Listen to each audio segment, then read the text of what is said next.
kesimpulan dari wanita dan dana pensiun, persiapan dana pensiun ini apa sih Mbak Prita? Nah, jadi kesimpulannya adalah para perempuan dengan apapun situasinya, baik yang saat ini belum berpasangan atau sudah berpasangan dengan anak dan sebagainya, ataupun juga ada keluarga lain yang ditanggungkan ke dia, itu semuanya harus punya dan merencanakan dana pensiun sendiri.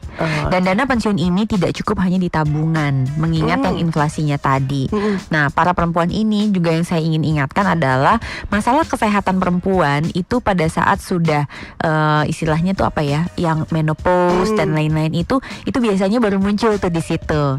Jadi memang sebisa mungkin kita sekarang jaga pola hidup yang sehat supaya nantinya kita tidak mengeluarkan banyak biaya untuk kesehatan. Kalaupun juga kita keluarkan banyak biaya untuk kesehatan, para perempuan ini benar-benar harus melihat bahwa oke, saya keturunannya seperti apa. Jadi melihat pendahulu kita itu emang kalau pensiun harus gitu sih, mau nggak mau ya. Jadi kalau pendahulunya ada riwayat misalnya kena kanker, maka yang si perempuan ini juga harus lebih waspada dan harus mempersiapkan dananya lebih. Masalah nggak dipakai, ya ternyata dia nggak terkena itu ya nggak masalah gitu, tapi sudah dipersiapkan.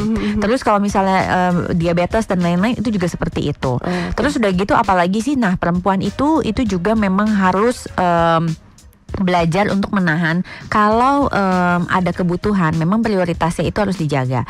Lalu yang berikutnya yang tadi itu, karena masalah dia yang ngatur-ngatur rumah tangga, lah para pria itu, para pasangan tuh kadang tuh nggak tahu ya, sekarang tuh uang 20.000 tuh bisa dibeliin apa aja. Jadi memang pasangan saling ngobrol itu wajib gitu kan, karena mungkin suaminya pikir udah dikasih uang kok gitu ya, 25.000 per hari.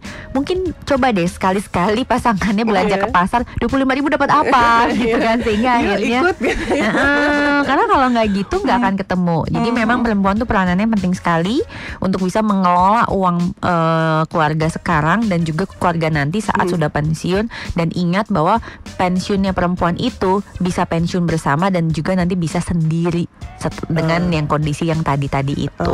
Jadi ya udah nggak ada ceritanya lagi, ya kita memang harus nyiapin dari sekarang. FM 94,7